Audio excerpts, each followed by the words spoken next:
एक लीला भई गोवर्धन में, एक गोपी, ये कलयुग की बात है।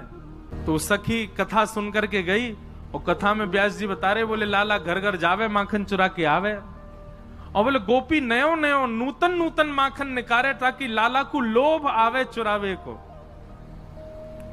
तो वो गोपी अपने घर गई, घर जाकर के वहां माखन मथो, और वो माखन मथते समय हमेशा तो यूं सोचती लाला मेरो खावेगो, मेरो पति खावेगो, मेरी सास खावेगी, सबके काजे माखन निकालूं, घी बनाऊंगी। लेकिन आज वो दही मथते मथते मन में विचार कहा कर रही है, काश मेरे यहाँ को निकरो भयो माखन कभी श्रीनाथ जी पावे, और मैं जाकर के नहीं पवाऊं, वो मेरे घर आके पावे।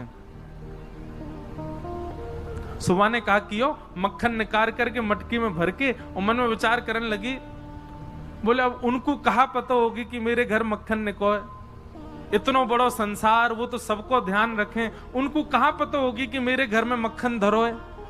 कोई बात ना, मैं ही बता के आऊं।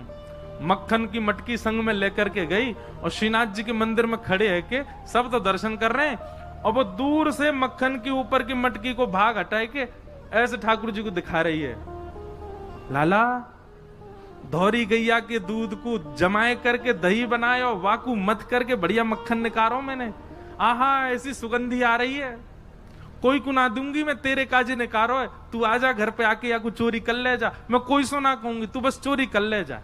और ठाकुर जी को दिखा रही है दूर से मटकी। एक दिन है गयो, ठाकुर जी नहीं आए, दूसरे दिन फिर पहुंच गई, फिर दिखावे ठाकुर जी फिर भी नहीं आए। अब तो वह को नियम बन गया, रोज मक्खन निकारे, और बोली मैं हूं देखूं कब तक नहीं आवे को, रोज पहुंच जाए और ठाकुर जी को मक्खन दिखावे। ठाकुर जी के लार टपकन लगी होठन में से वाक्य मक्खन को देख करके। और वही समय सामने, अब श्रीनाथ जी तो बिल्कुल मूर्तिमंत है कि खड़े हैं, सब दर्शनार्थी दर्शन कर रहे हैं, सामने कीर्तन गा रहे थे श्री कुंभन दास जी, बूढ़े बुजुर्ग से बेचारे।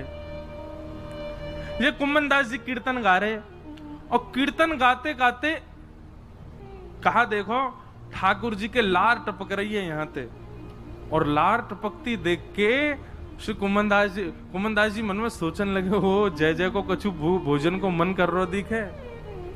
तो ठाकुर जी इन अष्ट सखाओं से बात करते थे।